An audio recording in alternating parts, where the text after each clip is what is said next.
Hi, everyone. Welcome back to another fantastic episode on the Unleashing Potentials podcast. My name is Bernadette Desir, and I'm your host. And joining me today is beautiful Witlee Ethan. How are you?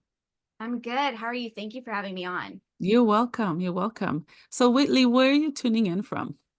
Yeah, so I'm actually tuning in from US. I don't specifically say the state just for safety and privacy, FYI. Hmm.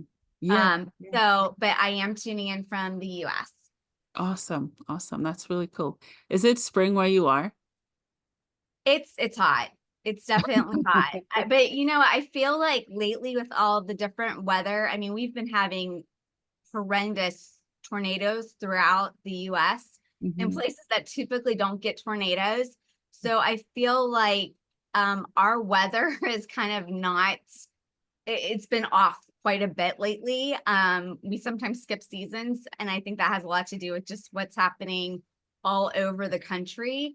Getting hurricanes when we shouldn't be getting hurricanes, and it's Yeah. just a little. I think the weather is very temperamental. It just can't make up its mind right now. Yeah. I heard we're supposed to get snow here. So I'd take the heat over the snow. Yeah, see, I think I would like a little bit of a reprieve of the snow over sometimes the heat. But yeah, Yeah. a nice mix for sure. Balance. Yeah, that's awesome. So, Whitley, can you start by telling us who you are and what you do? Absolutely. So I am a certified life and relationship coach. I'm also a victim advocate for legislative reform. I'm a contributing author on the Grace for Prosperity books. Mhm. I'm a speaker. I'm a podcast host of the Live Each Day's Purpose podcast. And I serve on the board of Healed and Restored. Mm. So I'm very busy. But I definitely have a passion for wanting to make sure that injustices that take place within our country and really throughout the world, that um, the wrongs are righted Mhm. and that victims and survivors get the justice that they need. But I also have a passion for making sure that people are in healthy relationships, which is why I became a coach. Because I think it's so important. Every relationship, every role that you have in your life plays a part in other aspects of your life. And so it's very important that we are in a healthy place, that we are operating from a healthy place, and that we know how to make healthy relationships work in work, professionally and personally. Yeah, yeah, that's awesome. So Whitley, would you say how you were raised impacts how you are transforming people's lives? Yes and no. I think a lot of times, um, a lot with what's been coming out lately, Hmm. how you are raised doesn't necessarily have to impact your future. Yeah. As of late, there's been a lot of announcements of inner child wounds and just Hmm. how our parents' generation, our grandparents' generation, they didn't talk about relationships. They didn't talk about feelings.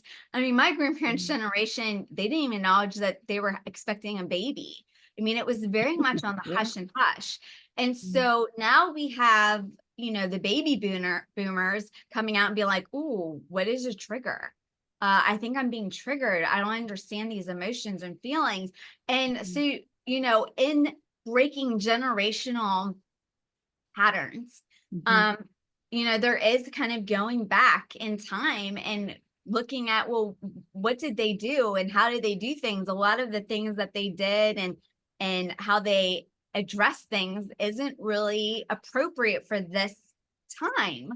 And so a lot of things are changing. And so I think it's a thing of knowing where you are now, like where you are emotionally, mentally, where are you now? Mhm. What of your past impacts that?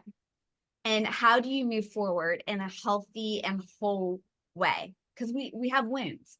There isn't a single Mhm. person that hasn't been impacted, that hasn't experienced brokenness, that hasn't experienced trauma and hardships and has a tragic part to their story, but it's all about what are you going to do with that, and how are you going to proceed. And that's what's really key, because regardless of if you had like what seemed like the most perfect idealistic bringing, like being brought up Or if it was difficult and hard, you can change things now so that you can have the future that you want, despite what happened in the past, or even despite what's happening now. So I think that's really important, is knowing that you have a lot of power to determine what happens moving forward. Yeah. Yeah. Thank you for sharing that. I think most people, especially as adults, we don't always realize the amount of power that we have over our past and present, and also future as well. And I came up with this word. It's a wounded adult. Mm. How can a wounded adult help raise the next generation in a healthy way and also heal themselves? Because Mhm. I'm one of those person. What are your Mhm. thoughts?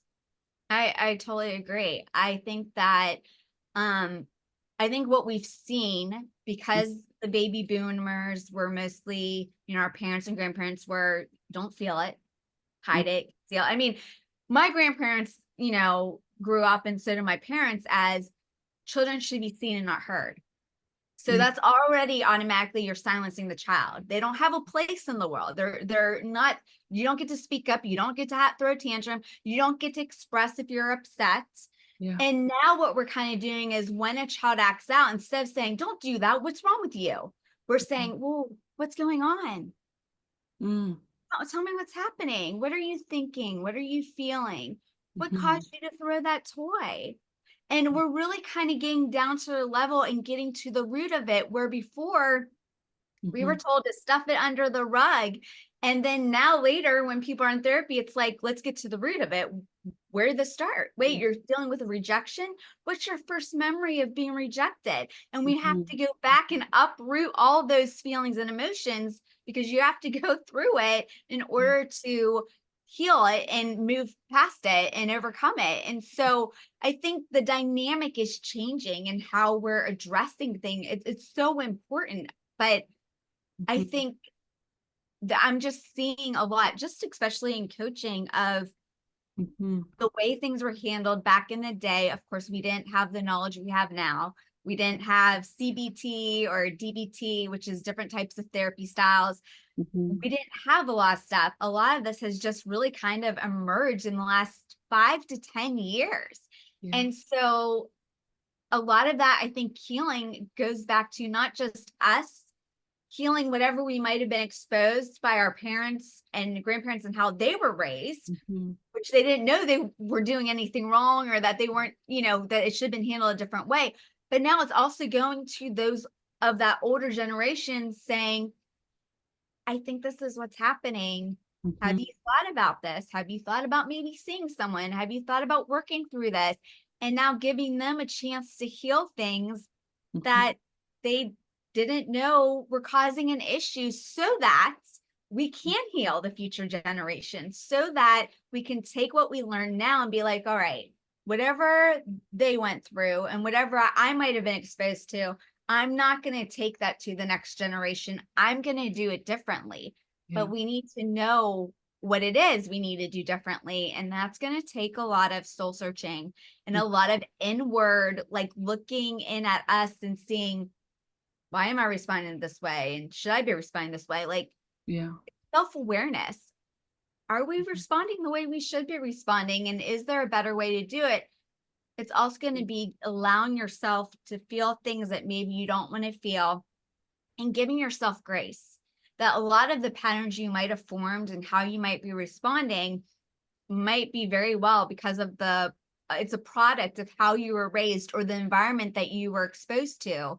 mhm. No fault of your own, but let's acknowledge that it's there and have the courage to change it, so the future generation doesn't have to deal with it and carry that baggage. Yeah, yeah, I agree. Can you walk us through some of the healings that you've had to do when it comes to domestic violence? Can you tell us your story with that?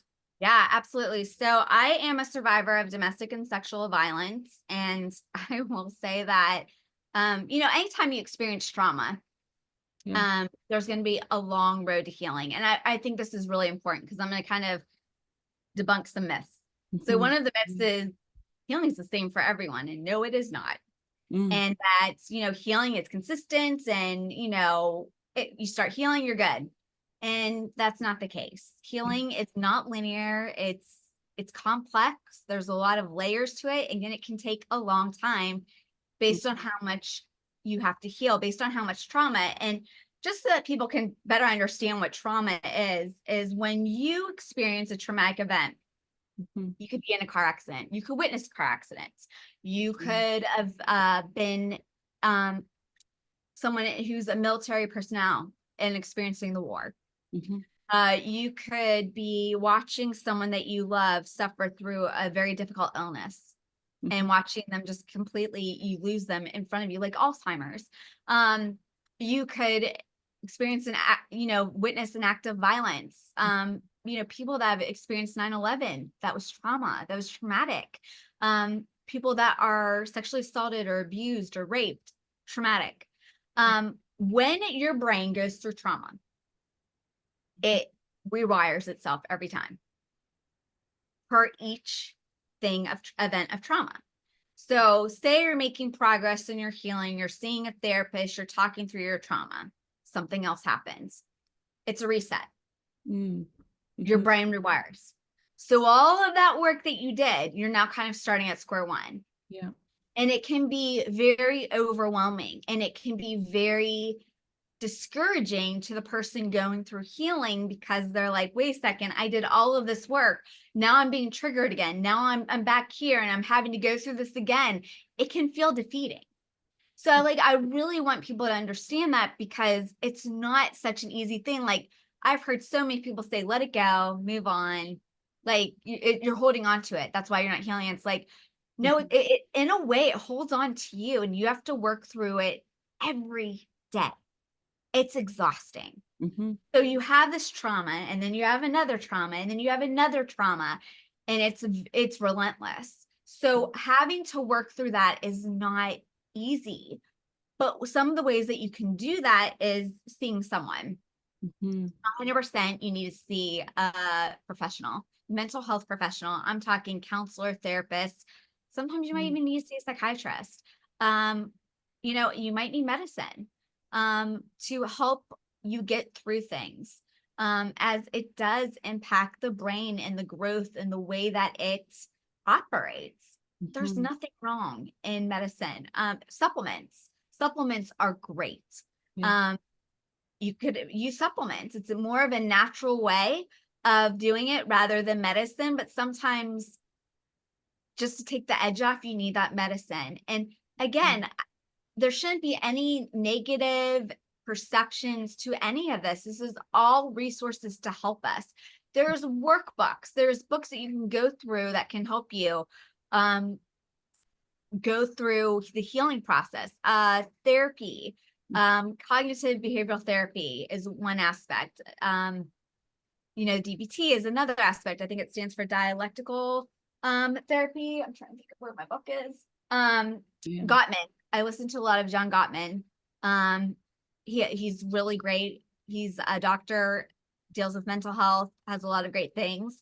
I would say, as much as there's some really great things out there on Instagram, I would be careful of everything that you're listening to, because there's a lot of people that have things out there that might not be professionally approved. I mean, there's a lot of people that can say, well, do this or do that, blah, blah, blah. But then there's a lot of people that take allowances and will say things that hasn't been medically determined. And please don't diagnose yourself, nor let anyone not in that medical field diagnose you or anyone else. I mean, even as I'm talking about supplements and medicine right now, I'm not the expert on this, in that I can't diagnose. As a coach, I can't. I can tell you what's worked for me, and that's basically all that's worked for me. But at the same time, I know it's not necessarily going to work for you, because you need to do specific to you and taking in everything that you've gone through. So what I've done myself is I've gone through DBT, CBT, I've gone through therapy. I've also have a coach. I also have a mentor. I've been on supplements that have helped me. And supplements, what I think is really great and what I love about having a naturopathic practitioner is they do a lot of blood work to determine what your body is missing. It's kind of like a diabetic. And what their issue is with insulin. And so they have an insulin deficiency. Well, when you go through trauma and when you go through different things, it impacts your whole body. And this is why it's so important to have like nervous system regulation. And why when we're going through trauma and we're experiencing high emotions, they're like, okay, are you regulating your emotions? Are you, is your nervous system under, regulation? Not only that, but a lot of people don't get this. Your serotonin, most people think is up here. Down your gut. Dr. Amen will even tell you this. And so will Gottman. It's down your gut. So when people are high stressed and they're dealing with trauma and now they're having all these gastrointestinal issues. Yeah. They're dealing with acid reflux or they're getting ulcers. It's basically because of the stress, because they keep, and this is what a lot of times will happen. You'll try to treat this. No different than if you pull a muscle. Okay, let's just say you pull a muscle, you pulled a muscle in your arm and you have a horrible migraine. You're treating the migraine, you're not treating the muscle in your arm. And so like when you do chiropractic, they'll say, okay, well, I know you have a migraine, but that's a pressure point of where's the pressure point? What got hurt? Was it when you were lifting up those weights and you hurt your arm? Like, let's treat that. Let's get to that. And that's what a lot of times with supplements and naturopathic practitioners will do is it's like, what's the root cause of your pain? When we just treat the migraine, we're just putting a Band-Aid on it and it's going to come back, and it might come back worse because we didn't take care of the initial wounds. And so what they do is they go through and they do a whole panel of blood work. I mean, they're doing everything internal. Like, are you allergic to something? Because there's foods that can have a negative impact. During the time that I was doing the supplements and I was doing all the testing, I had to forgo coffee for 30 days. If anybody knows me, they know my comforts of like every day and what I kind of need to have is my coffee. Okay. 30 days, guys, no coffee. And I was like, oh, I'm not sure I'm going to survive 30 days without coffee. But what they needed to do was the coffee was causing inflammation because of all the other stress. And by removing the coffee, it helped to heal the inflammation. And then I was able to like slowly reintroduce it. Well, that's what they're doing with the supplements and stuff. It's like, where are you? So you're overly stressed. So you're missing this, or we need to up this, and up this meaning your cortisol levels are off the charts. We need to kind of somehow decrease that. That's not good. We need to do this. We need to do that. We need to supplement this. Maybe your body is in overdrive making this, and it's not making enough of this. And so what can we naturally add in that would help that? It's working with your body, not against your body. And so if it's like, okay, you need more vitamin C, great. Increase your orange juice, oranges, increase your vitamin C. Here's a supplement for vitamin C. Or how about you're low on your vitamin V or your vitamin Bs? Oh, okay, that adds to mood. No wonder you're having anxiety. No wonder you're feeling depressed. Let's increase your vitamin B. Like all these different things that you can do to increase that. So what I loved about that is it wasn't a doctor saying, be on this, be on that. When a lot of times the doctors that will put you on medicine, they'll put you on medicine and it's like a trial period of this is the medicine that we're doing, and we're just going to see if this works. And it's kind of like Russian roulette. We'll see if it works. We'll see if it takes. But that's not what's helpful. What's helpful is with the supplements, and why I love the supplements so much. It's what does your body need? Like it's going through a panel to find exactly what it is you need, not what somebody else needs, not trying to help the pharmaceutical corporation and industry to get more money for whatever drugs they're trying to push at us. It's specifically trying to figure out what's in the best interest of you, the patient, the client. And that's what I like about coaching, is that it's about what's in the best interest of the client. When I sit down with my client and I'm like, what do you want to talk about today? Like, what is your need? What do you want to accomplish in the session? It's what they need, not what do I want to talk about, not what I think they should be doing. It's what do you need? And sometimes they might not know exactly what they need. Like, they might know they need to speak to someone and know that they want coaching, but they don't know exactly what they need. And so with asking them questions, it starts to come out, and it's like, oh yeah, I would really like to figure out this thing with work. Or, you know, I've been struggling, I'm not feeling the best, and I've lost motivation. Or I'm struggling with this relationship, or I'm being triggered and I don't know why.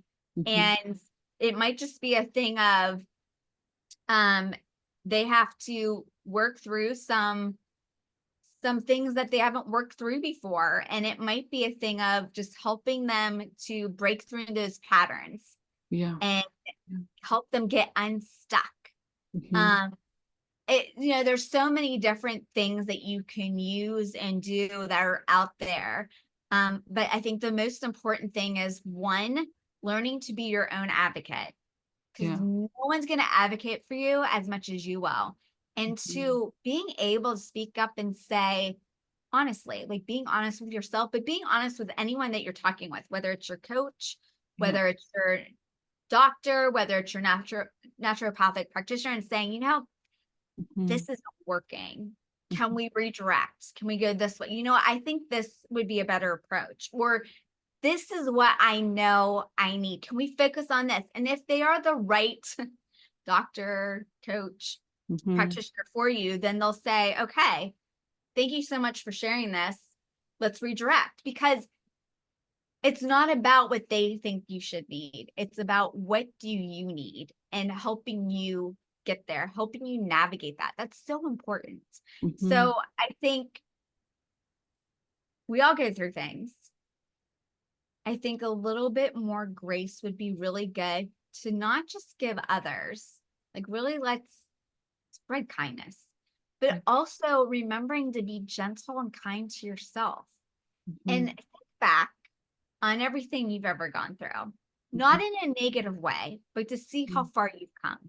And then be like, you know what? I've gone through all of this, and this was really hard. All right.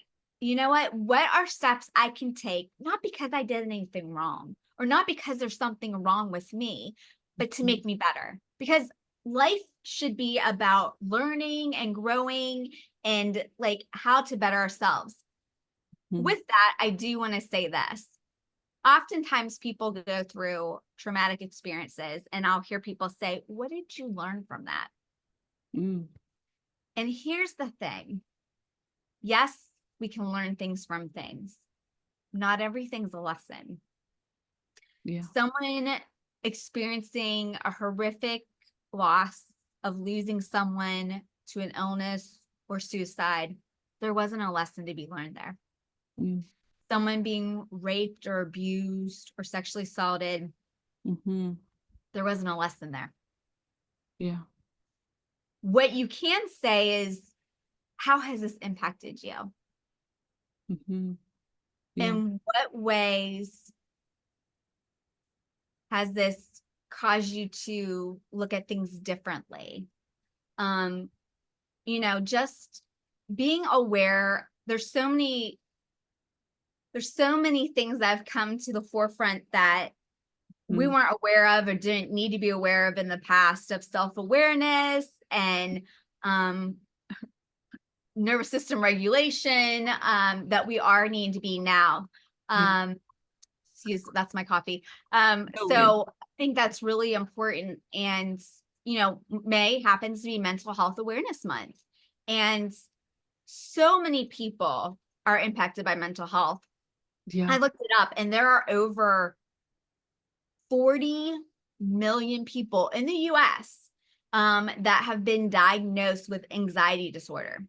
Oh, wow. I didn't even know that it was at Mm, that rate. And that's just those diagnosed. So we're not even talking about everybody else mhm, that might have a moment of anxiety where they're like, oh my gosh, that was so scary. I can't believe that just happened. And then they have a panic mm, attack, or, they deal with temporary anxiety. We're actually just talking about those diagnosed. mm, So think about it, it's so much more, it's so much higher than that.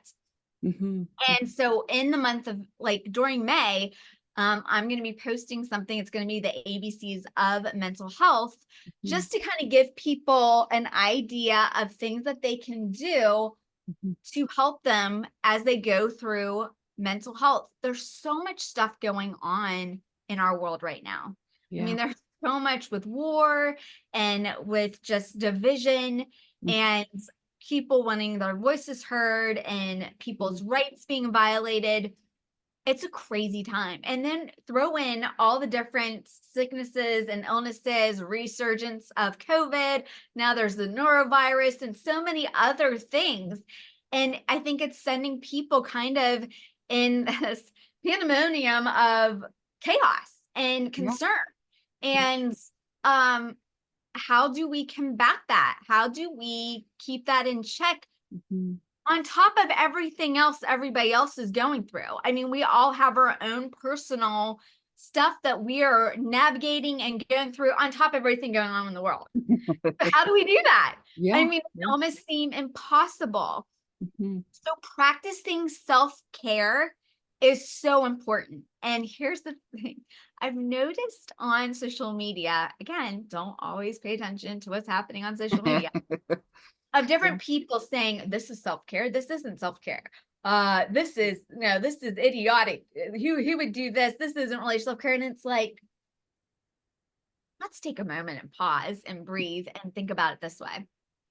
Self-care is whatever it is to you. Yeah.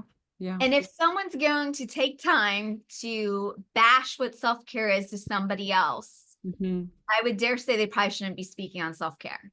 Because if that self-care is going to be what helps that person to make it through that moment, to make it through that day, why would we diss that? Why Mm, would we cut that down? Like, I've seen somebody say, multiple people say, if you are filling the bathtub and having just soaking in the tub and you're calling that self-care, you don't really know what self-care is. If that's what helps them, yeah. great. Yeah. Yeah. But who are we to say that it's not self-care when that's how they're caring for their self? Like, let's flip Mm, this around. mhm. Yeah. Self-care is caring for yourself. And it's really hard for us to care for other people when we're not caring for ourselves. And if Mm, that means we're soaking in the tub for 20 minutes to try to recalibrate and get ourselves to a place of calm and peace and balance so that we mm, can go take care of the kids and go take care of the food and go take care of this or that, mhm. great. Yeah. Yeah. But we're not helping mental health if we're dissing the ways that people are trying to heal themselves and get through the day. Mhm. That's not Yeah. helping anybody. Yeah. If anything, we should say, oh my gosh, good for you.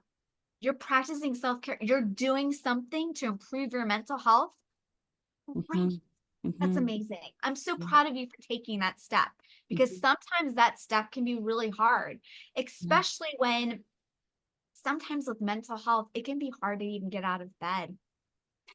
Yeah. And the fact that you do, pat yourself on the back Mhm. because you did it. Yeah. Yeah. So don't let people dictate how you heal and how Mhm. you get to the other side. Mhm. And to the people out there that think that they should be doing that, Mm. where are you in your mental health journey? Yeah. Because being negative and dissing other people and how they handle their healing Mhm.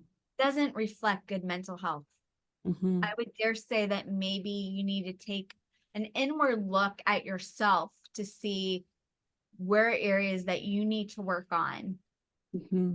Focus on you and not what other people are doing that Yeah. you agree with or don't agree with. Yeah. Yeah. I find that most of those people, um, they attack verbally or however they feel about someone is because that person reminds them of their trauma. They remind them of what they have been putting off.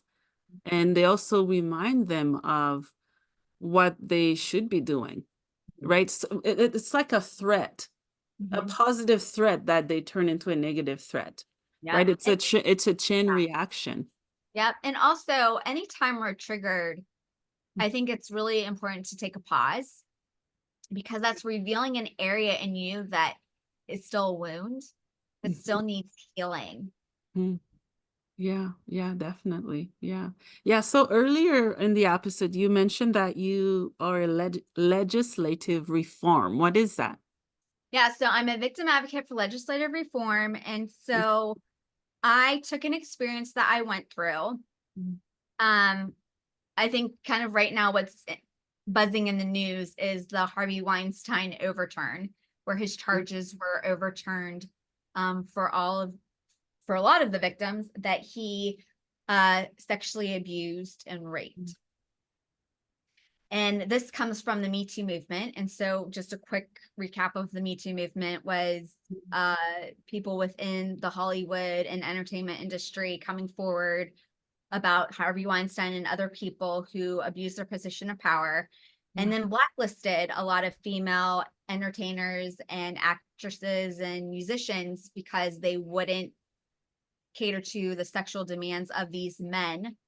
Mm, Um, and so they got blacklisted. And so women started coming forward, and it was this huge movement where it was solidarity, not just women across the industry, but women across the world that have ever been sexually harassed or sexually abused, mhm, where a man used his position of power to mhm, overpower that woman and violate her and take advantage of her.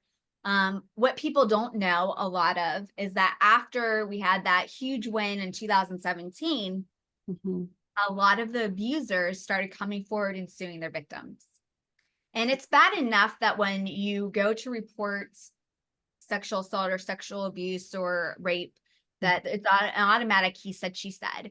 But because of the Me Too movement, it became a she said, he sued, and victims started getting sued by their abusers. mm, What ended up happening was now this isn't a criminal case, it's a civil case. mm, And the abusers knew this, and usually they are high power positions or no people in high power positions. mhm, And the victims aren't protected because the resources that they would have in a criminal case can't be applied to a civil case. And whereas they would be listed as a victim in a criminal case, they're now being listed as the defendant in a civil case where they're now being uh, positioned as if they're the villain and their abuser is the victim. mm, Of course, in the midst of all of this happening, I mean, Harvey Weinstein, this overturn literally just happened within the last week. But during all this since 2017, then we have the Johnny Depp and Amber Heard case. And regardless of what side you're on, basically what this ended up painting, and this is really important. So I want people to not think of what side they're on, but just look at this as a whole. mm, Because Amber was denoted as the villain and the liar, that set the precedent that every woman that would come forward was going to be viewed as a liar and the villain, and mm, that every man was going to be viewed as the victim. And then when people started posting the memes and making a mockery and a joke of it, what I don't think they realized is how that was going to be impacting the ability for women to come forward in the future because of how they would now be perceived. yeah. And which would then silence women. So everybody that participated in this Mhm, has participated in the silence of women moving forward. mm, When you are sued in a she said, he sued situation, you don't have pro bono attorneys able to step in because they can only do it criminally. They won't do it civilly. Yeah. So now victims are being re-victimized in the courts. The system is being abused for the abuser's own pleasure and gain as a way to continue to exert power and authority and control over their victims. The victims end up going into debt. And not only are they going into debt, but they now are being silenced. Mm. And the abuser gets to continue Yeah. because now they've silenced their victim. And what this sends the message to the victims and survivors is speak up and you will be punished. Mm. But they don't speak up. And I can speak of this personally because in 2020, I was held hostage and repeatedly raped. And when I turned in my rapist, I was sued. I eventually won my case per se in federal district court. That's after I was forced to sign a settlement agreement that protected him and silenced me. I was completely abandoned by my attorney. There's a lot of things that happened in my case that shouldn't have happened. The police have still not brought him to justice. In fact, the chief of police made it very clear that unless another woman is raped, they're closing my case. They closed my case a year ago this month.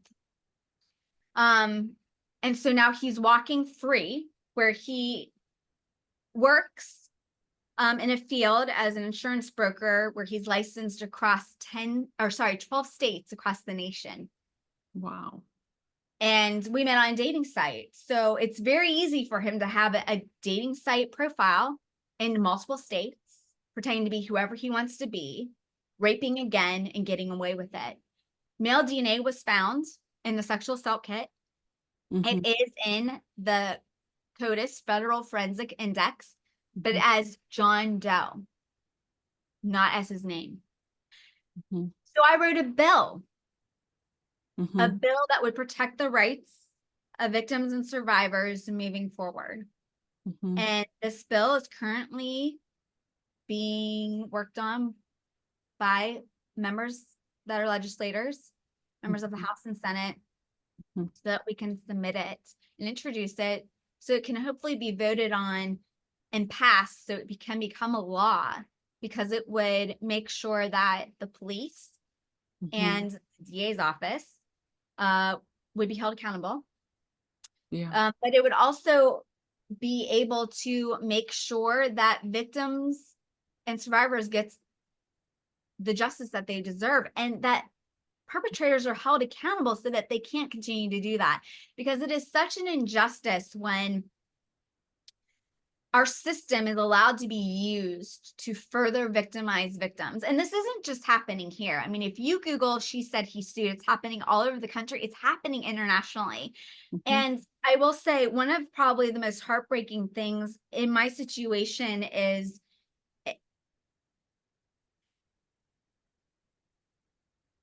abusers, when they know that you've been abused, when they know that you are so vulnerable, other abusers will prey on you and use that against you. And this is also happening in Florida, where I am involved in a case from my former fiance, who knew about the existing case. I'm currently in a case where my former fiance is using what happened to me to try to re-victimize me because I ended the relationship. Let me make something very clear. No means no, stop means stop. And a woman should be able to end a relationship without there being any punishment for doing so. Yeah. And so here we are in Florida in a situation where Florida has no jurisdiction. Florida is not tied to anything regarding my relationship with my ex-fiance at all. But his attorney has added, so the attorney for him added his own wife. The attorney added his own wife to this lawsuit so that he could claim that Florida has jurisdiction, and even said in the hearing that the only resident, the only plaintiff that has residency in Florida is the attorney's own wife. So our system is allowing this to happen And as a crime victim, because I am a crime victim per Marcy's law because of what happened with the man who raped me and held me hostage, Mhm. my crime victim rights have been violated. The court case has not been sealed, certain aspects. So as a crime victim, you're allowed to have things sealed, like your address, your telephone number, your email address, so that people can't find you, come to where you are and do you harm. Mhm. I don't want my rapist to know where I live or anything like that. And they made that public. And I had to fight to have that sealed. And even though I fought for that, it's become unsealed multiple times. Mhm. Mhm. And I'm being sued in a $550,000 lawsuit.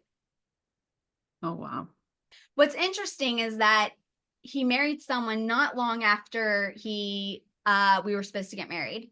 Mhm. And she's also suing her ex in a lawsuit. Same attorney, same judge. Oh, wow. Mhm.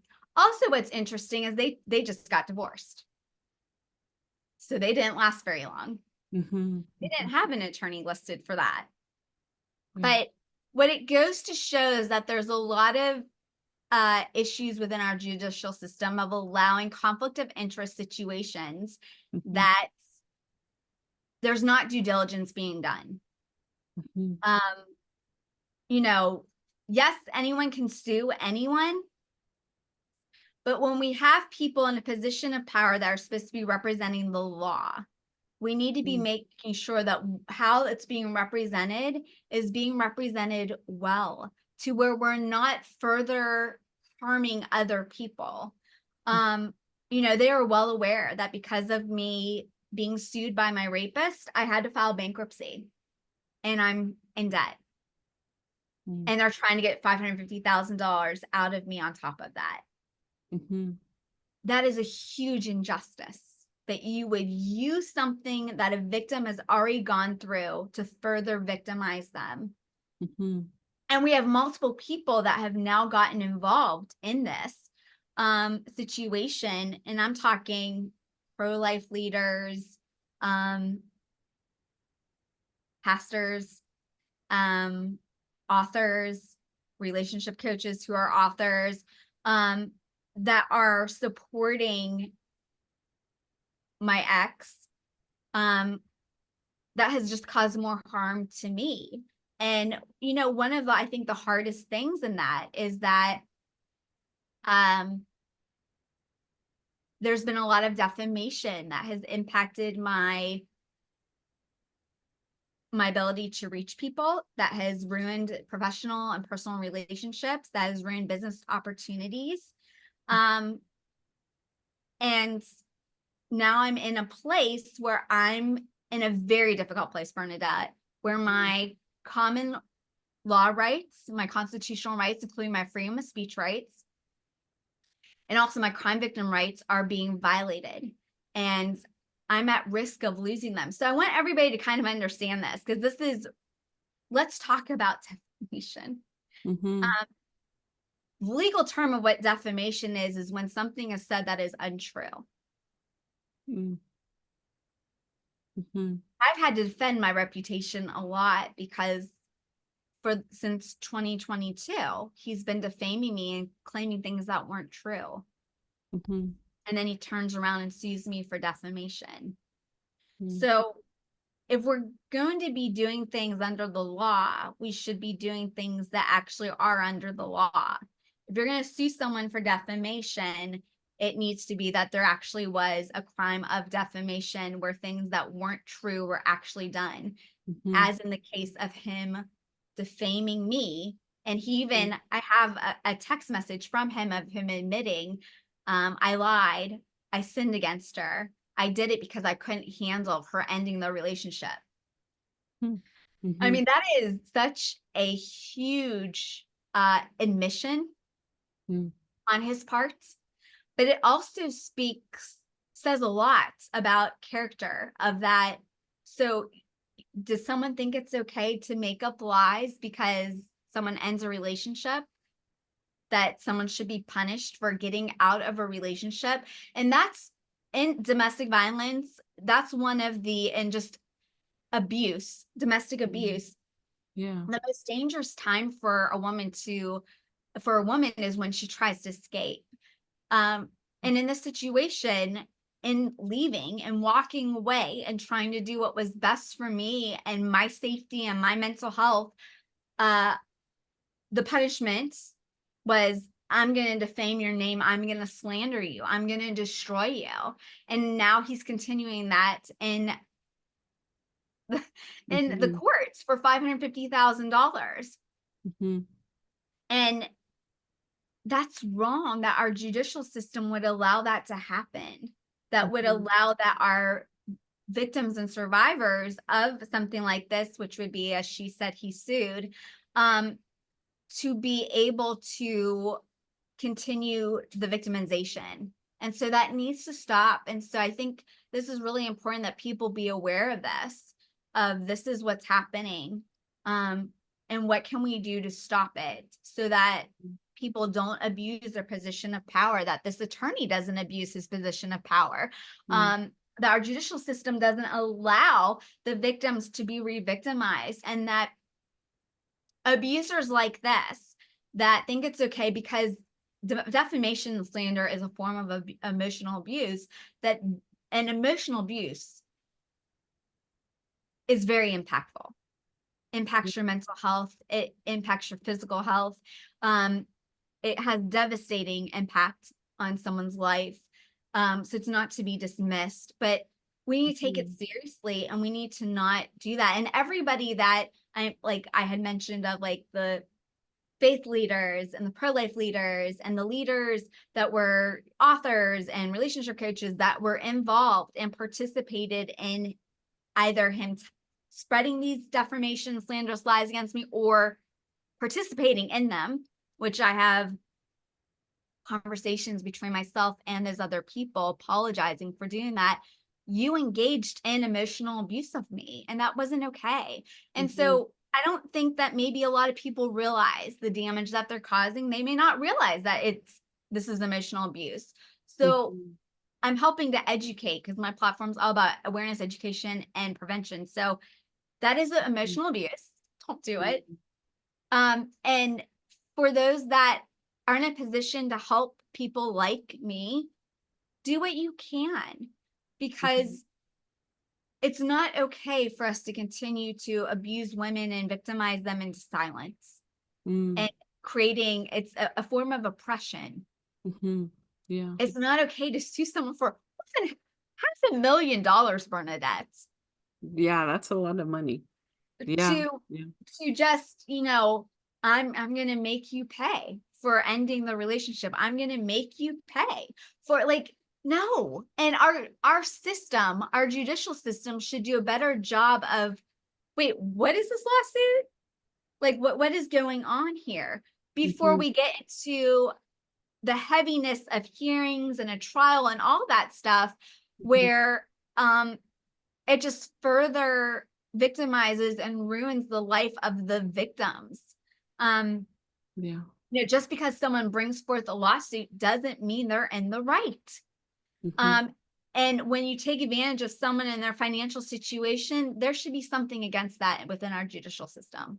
I think there's so many things that need to be being done to better protect victims and survivors. And, I didn't know about the she said he sued until I ended up finding myself right smack in the middle of it. And I was like, what in the world is going on?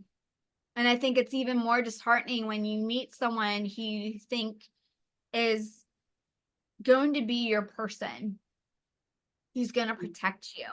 And then you end up finding out, as you get to know them, that they're not really a safe person. They're engaging in things that aren't good. They're not honoring and respecting your boundaries, and they're sexually objectifying you, and they're engaging in things that you're not okay with.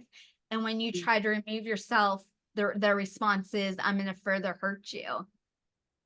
I think just confirms that it was good that I was trying to get out to begin with, because it probably would have gotten a lot worse.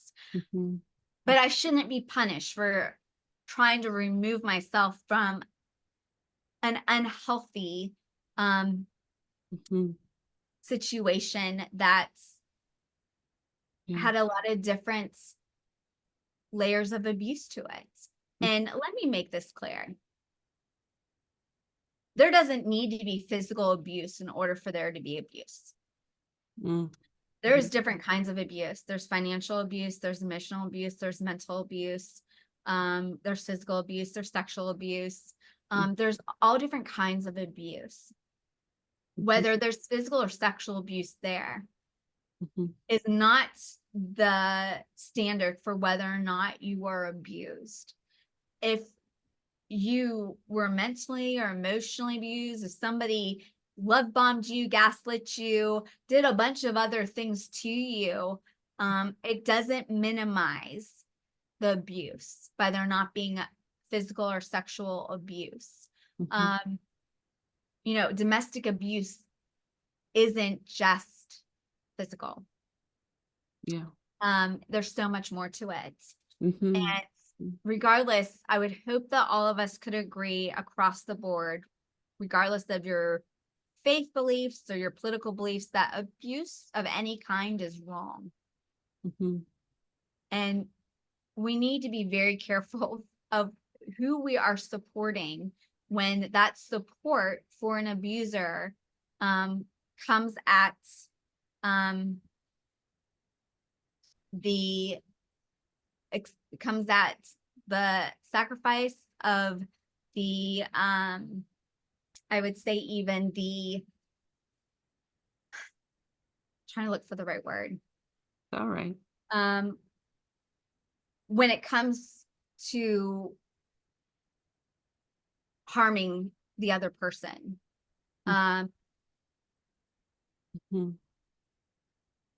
We need to be careful of who we align with and who we support, especially if it's going to be leading to in the attempt of trying to destroy another person's life who was the victim from the get-go.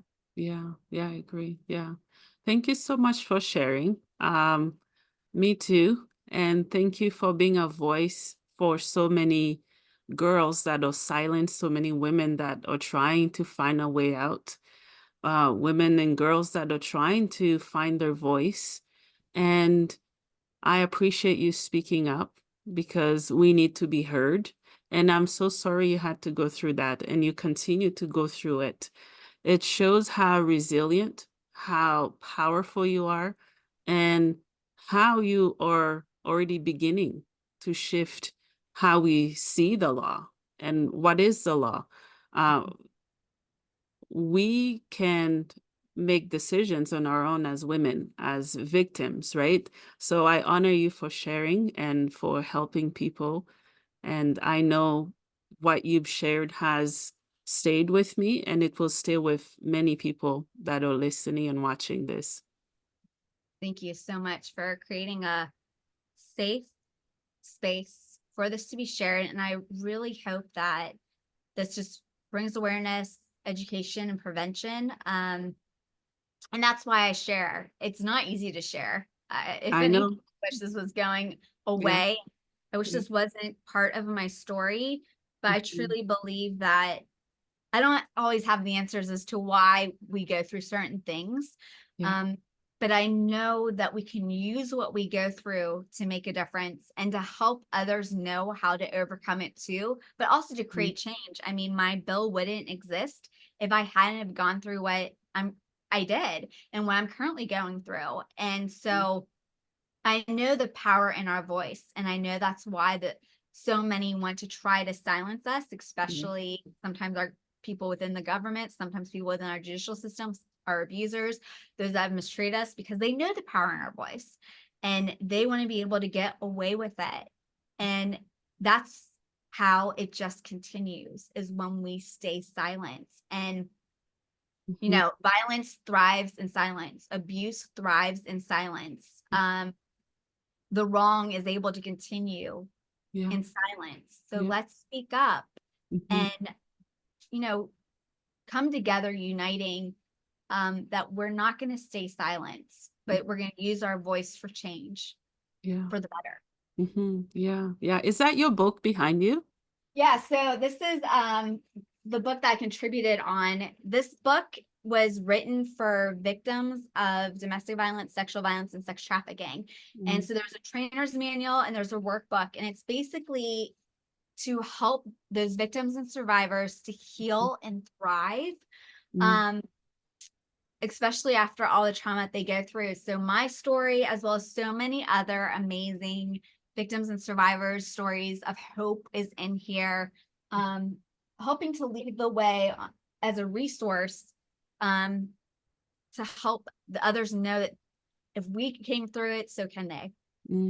Oh, I love that. Yeah. Yeah, I'd definitely love to have you on a different episode to kind Yeah, of unpack what you've put together and heard from those other women as well. yeah, Yeah. absolutely. I would love that. And again, Bernadette, thank you so much. You're welcome. Whitley, before I let you go, I have two questions for you. The first one is, what is the meaning of life for you? Ooh. I would definitely say it's probably what my whole platform's based on, which is to live each day with purpose. I think each day can be hard. I mean, life is hard, Yeah. but I think if you can find the meaning and purpose in each day, Mm. even little things. I mean, just little things of joy, glimmers of grace, as my best friend says, and just really make the most of each day, because you have Yeah. no idea the difference that just a smile at someone can make, or just, sharing what you've overcome, sharing who you are, showing up authentically and being vulnerable. um I think finding purpose in every day is what I try to strive towards each day. Yeah. And so I think that's what it is for me, of life with purpose, is just living it with purpose, of making the most of every day, making a difference. Yeah, I love that. And lastly, where can my listeners find you, listen to your podcast, and buy your book? Yeah. So Linktree, Mhm. it's the / live each day with purpose. On that has all of my podcasts where I've been interviewed or where I've interviewed other people. It also has the link for this book, which is so the main authors are Misty Kerrigan and Michelle Jewsbury. Mm. And all these, I don't make a profit off of these. So these go straight to Unsilenced Voices, which is an organization that Michelle founded. And it basically helps those that have been involved in domestic violence, sexual violence, victims and survivors, those in other countries, to have the resources to start over. None of us make money off of this. It goes straight to them, and it's an amazing organization. So Unsilenced Voices, Mhm. but the link is there. Mhm. It's a resource that organizations can use, coaches, therapists, clients, individual people. If you have a family member and you're wanting to better understand what they're going through, pick Mhm. up this trainer's manual or this workbook. But it has everything, every link. My email's on there. If you're trying to get in touch with me, if you want to talk to me about coaching, or have me on, that's my link. That's awesome. Well, Whitley, thank you so much for your time. Thank you for sharing your heart with us. Absolutely. Thank you so much for having me. You're welcome.